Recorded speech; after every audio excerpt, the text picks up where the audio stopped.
Good morning, everybody. Good morning. My name is Alexis Gossick. I am with the Technology Council of Central PA. Thank you so very much for carving time out this morning for our Today's Tech session with Glo Fiber and Shentel. So thank you to Jessica and Elaine for joining us for this morning's early morning session as well. Before we hop into things, I do want to give a shout out to our investors that are either present with us on the call already today or will be joining us at some point in time during today's call. I'm going to cheat and look over here so that I don't miss anybody on my list. Harrisburg University, Comcast Business, DQE Communications, Members First Federal Credit Union, and Momentum Inc. Thank you. If you represent one of those companies or organizations, thank you for your support. You are the reason that we can continue to do great and wonderful programs like these. Nobody logged in this morning to hear all of my words, so I am going to be quiet and I'm going to turn things over to Jessica and Elaine. So ladies, whenever you're ready, please take us away. All right. Well, good morning, everyone. I hope you all can hear me and see my presentation.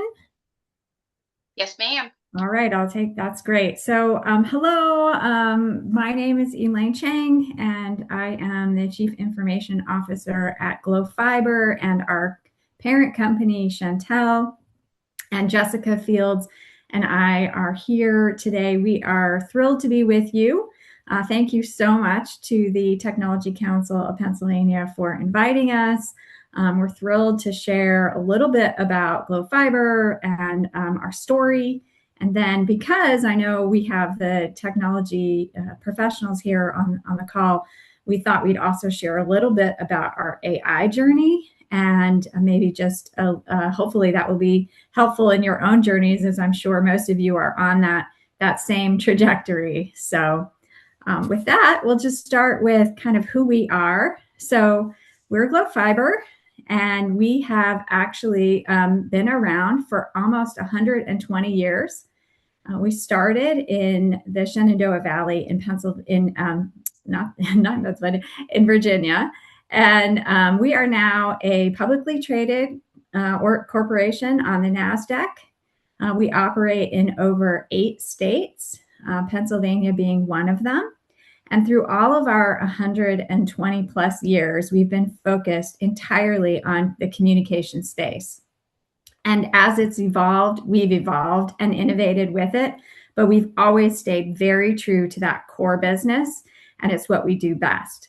And the other thing we've stayed very true to is our commitment to our communities.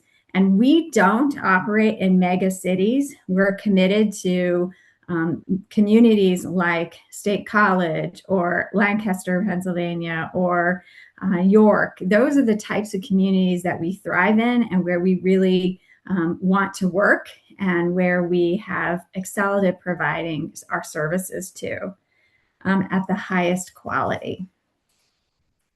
And we've been around for a long time, and that doesn't happen by accident. So we have a really strong core value set. We have a really strong focus, again, on our communities. I'm stressing that a lot because it's really important to us. We're not some big behemoth telecom company that doesn't understand the communities that you live and serve or our customers work in. That's where we work too. We have a strong local customer service team. When you call us, we answer the phone. It's really important that we serve you, that we're working with you, that we partner with you. And at the same time, we're very focused on innovation. So that's another core part of who we are. And I'm going to talk a little bit about that towards the end of the conversation about how we continue to innovate.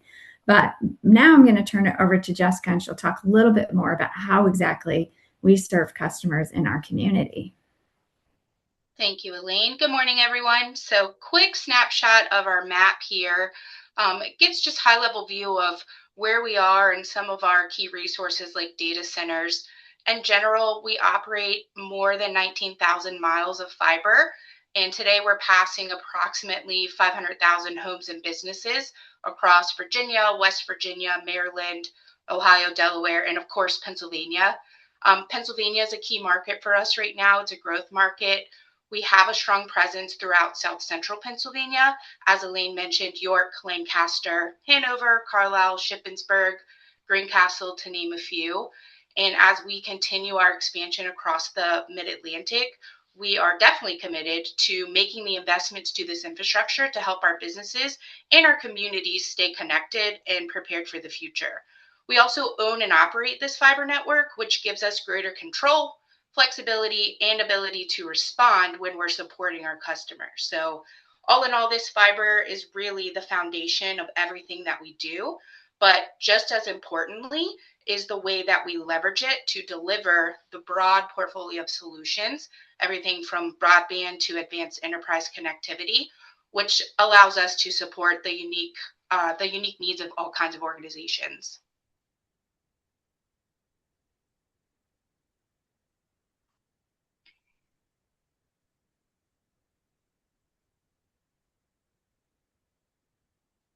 So some of the challenges that we see, and to Elaine's point there, we're really committed to serving our rural and underserved communities. We want to make sure that they have equal access, and we don't always see that in some of the more rural markets. So we want to take that limited infrastructure and really kind of push it in and invest and expand in markets where we make the most impact with what we do. So kind of closing that gap in the digital transformation, because access across every market is important. And we want to make sure that we check all those boxes and keep up with the digital transformation no matter where you live. All of our kids, all of our businesses, all of our communities need the same access.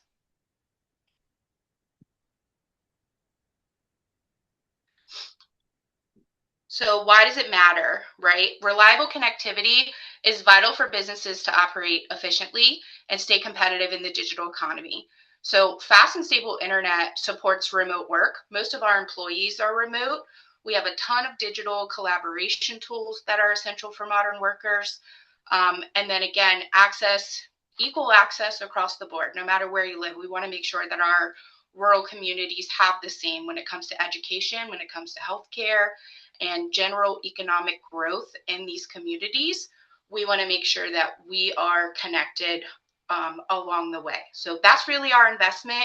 That's really our infrastructure and our strategy as we continue to expand, to stay focused on those local markets and to stay focused on providing that connectivity really well, right? Making it rock solid, making everything available, and taking care of our customers and our businesses along the way. So what do we offer? A lot of things, right? There's a lot of different kind of businesses. So specifically, I work for the commercial business team. And in that, we have a couple different portfolio of solutions based on what you need. I think when people think about telecommunications, they think about internet service. It's kind of what comes top of mind. But what we're really providing is the full infrastructure that keeps organizations connected, productive, and secure. Of course, security is a big thing these days. So at the core of our business are connectivity solutions like dedicated internet, Ethernet private lines. We give you that reliable, high performance data and all the network connections you need to make it work. But beyond that, we can also help businesses simplify their technology environment. Everything from hosted voice and managed Wi-Fi to switching, network management. We provide total solutions that reduce the burden on your internal teams. So just as importantly, our customers can consolidate those vendors, right? You have one point of contact, whether it's your voice, whether it's your network, whether it's your equipment. We can help you consolidate those and give you a single point of contact. For customers with more advanced requirements, we can also offer dark fiber, wavelength services, and we're connected to about 30 data centers across the region. So our goal ultimately is to be a trusted technology partner, provide the connectivity, the communication, and the full infrastructure that businesses need today while helping them scale for tomorrow. So we've talked about the big boys, right? The hospitals, the law firms, the warehouses, people that have really complex IT environments. But not everyone has that. So it's really important for us to note and to recognize that not every business needs a highly customized networking solution. Many of our small and medium businesses are looking for the same reliability and performance, but in a simple, more turnkey package. And that's where our broadband solutions come in. So we can still provide high-speed fiber. We can still provide a solid network, great customer service with voice and security and Wi-Fi, all the things you would need. But we give that through a simple delivery, a predetermined package, if you will, just straightforward, strong internet to help you run your small business. We had a chat this morning before everyone else joined about an ice cream shop. So if you're the ice cream shop in the corner, you don't need, a really advanced IT environment, but you still need to run your point of sale. You still need to have Wi-Fi for all the kids and their iPads that come in. So we want to make sure that we give you the ability to do that as well. Thanks, Jessica. So I hopefully you have a little better sense of who we are and how we serve our communities. We're really, again, focused on delivering high quality service. And I can tell you, because I am a user, I run our internal technology team. And so I am a user of all the services, and they are incredible, reliable. And then anytime you need support or help, you're always talking to your local team. We're here for you and your markets. So, hopefully this is giving you a little better sense of who we are. But another reason that we've been successful over the years and why we've still been around after so much time is that we are always innovating with the technology. And of course, as I'm sure most of you are on this journey, AI is no exception. And so we are absolutely leveraging AI technology to improve how we serve our customers. And we're doing that very purposefully through taking tools, whether it's AI models or extending those through agents, to really focus on enabling our team members to do their work smarter and faster in order to deliver better results for our customers. And so some of the ways that we've been deploying that over the last year or so has been to enable our customer service teams and our tech support teams to have answers to common issues that are coming from our customers quicker, so they can quickly solve an issue for a customer. Make sure we do that first on the first time that someone calls, and that we have, they're spending less time resolving that issue, getting the customer back up and, whatever that issue might be, getting it resolved quickly. So that's been a big focus for us. We're currently working on some models that are helping us understand where we might have network issues or potential issues to try to resolve that before it ever creates any kind of impact to customers. Obviously, we don't have that a lot, but we want to improve how we're finding any challenges and ensuring that they never impact customers. And so it's really speeding up the time for us to do that.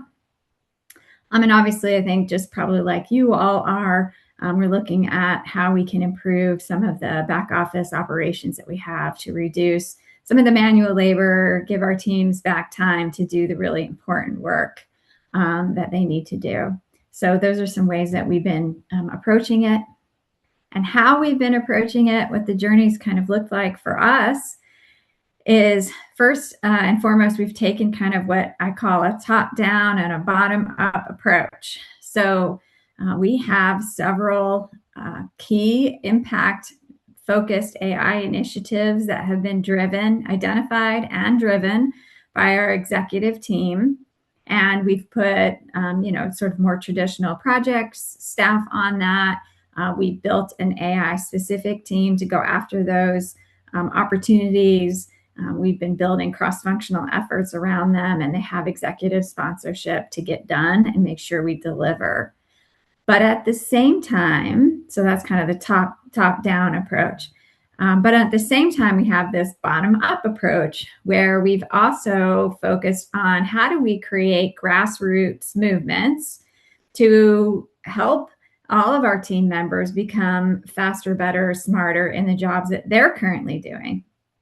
So we've been unleashing tools so that our teams can not only use AI for research or for, better communications or, the sort of more standard approach to AI tools, but also where they can start to automate their workflows, where they can start to automate some of the tasks that they have and really gain some time back to, again, do the things that are going to help us move forward faster, to improve the time that our team members can spend with customers or internal customers. So we've had kind of both approaches happening at the same time. And all of that's been a focus on AI literacy. So we're really, we understand that this is a new way of working. It's not just a new technology, it's really a new way of thinking. And that in order to really enable the team members that we have, that comes with learning, and that some of that learning may not be traditional learning. So we've really been focusing on how do we teach everyone to use the AI tools in a way that's not, just traditional, like go listen to a webinar and hopefully that works for you. We have some of that, and certainly there is more traditional learning, but we've also been very focused on sharing sessions. So we gather individuals together, we let them share with each other how they're using the tools. We've really found that's really opened up doors for people to see new ways of working and being more comfortable with the tools. And also in these sharing sessions, we share when people have tried something and it hasn't worked. And sometimes that gives everyone permission to know that trying is part of the journey. But it also has created opportunities where somebody's failed at something and someone else has succeeded at that thing, and they've been able to connect and really learn from each other. So these sharing sessions have become really important, and we've found them to be very successful. And if you haven't tried that in your own organization, it may be something that's worth trying. And we also have open office hours. So we've got a team that holds a couple of sessions a week, and they're available to anyone that's in that grassroots movement that's working with the tools to pop in and ask questions and get some guidance if they're struggling with something that they're trying to build. So we've found that to be helpful as well. Governance is becoming important. We have had governance in place the whole time, but we've also tried to make sure that we don't have so much governance that the teams aren't trying to innovate and test and try things. But we also recognize that it cannot be the Wild West. And so we have a policy. We've given some guidance to the team members on what they can do, what they can't do, just so they understand what those boundaries are. I think having that knowledge is really important. And then we've set up some environments to allow them to test and play in. And then we've got some other tools that we've enabled in order to allow us to monitor what's happening and really be able to check in on how things are going. And through all of this, I think we've been trying to focus on adoption over perfection.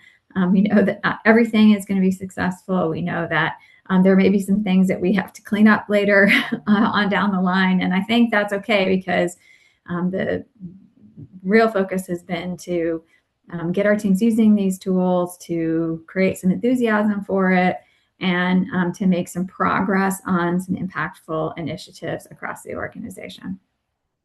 So hopefully that's helpful. Many of you may be also in the same journey, and you may also be doing a lot of the same things. So either this is helpful, or it's maybe just confirming your own journey in what you're trying to accomplish as well. So with that, we'll just kind of wrap ourselves up, and we just want to say that we're really thankful for the time here. Working in Pennsylvania is really part of the joy of what we do. We're thrilled to be part of the communities that you all work in, and we would love to be of help to you if any of the things that we do is helpful for your business. And we're just thankful to be here today. So I'm going to stop sharing. I know we have a few minutes left, and Jessica and I are happy to take any questions or see if you all have any questions for us.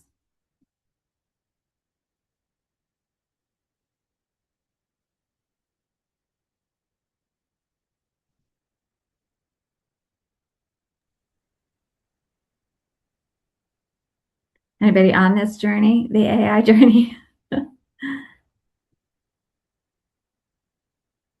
think AI is always a hot topic when you talk about innovation. One thing I'll add quickly, if we don't have any questions, we are expanding in this market. We are probably new to some of you, but we already support a ton of organizations that you guys are probably familiar with. If I just think top of mind, some we've worked with recently would be UTS, York Container, Kinsley Construction. We support many of the school districts, so connectivity to all of those schools and boards of education across that kind of South Central Pennsylvania market. So again, to just reiterate, we're really excited to be here. We're already kind of getting our claws in and doing the work that needs to be done. And any opportunity to expand, to support your business, to support your communities, we are grateful for and happy to be here. Hi, Doris. Did you say you have a question? I do. Hello, good morning. Hello, good morning. Yes, I do. You do say that when you're looking for a candidate in your customer service team, you're looking that they also embrace the AI, the use of AI.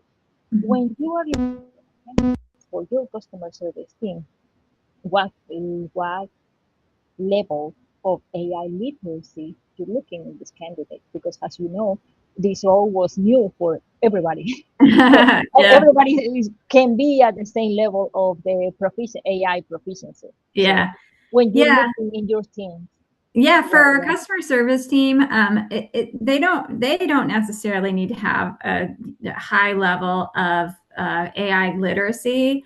I mean, I think we want them to be open to learning. That's probably the only real requirement that we have. But we've integrated the AI into their tool pretty seamlessly, so I think it's easy to adopt. It's easy for them to use. It's really just asking a question, so they can. It's pretty easy for them to adopt.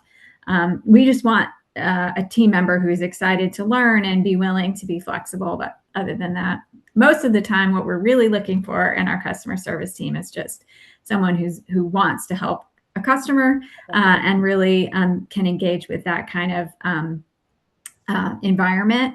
Our customer service team is we only hire in the markets that we serve, so we only have customer service representatives in Pennsylvania, Virginia, Ohio, West Virginia. But they all work remote. So they also just have to be able to work in that kind of environment. I just want to ask you, because we all, that is the tendency for all any job openings, and that is the tendency. I just want to know how Glo Fiber is dealing with this. Yeah. You guys you have a call center too that you're looking at those types of skill sets. Yeah. Yeah, thanks for the question. It's a great one. Yeah, I'm sure most of you are on your journeys here in AI, and this is a really hard. I mean, everyone's at a different place, and I guess my only sense of it is, just there's going to be a lot of learning. That the entire landscape is new. It's changing every day. As I know, you guys know, I'm not saying anything you don't know. And I think we all have to go into it with agility to learn and the grace to know we're not going to get everything right. Like it's just, that's just the way it's going to go. So anything else?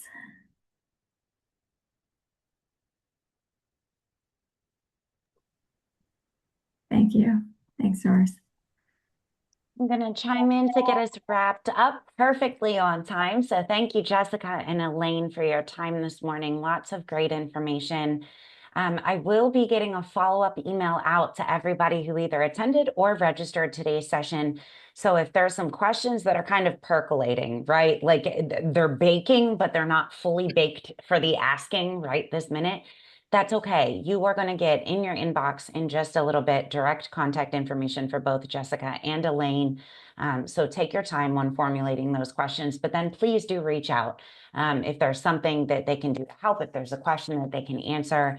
Certainly, they would love to hear from you. Thank you so very much for joining us for this morning's Today's Tech session. Jessica, Elaine, thank you again.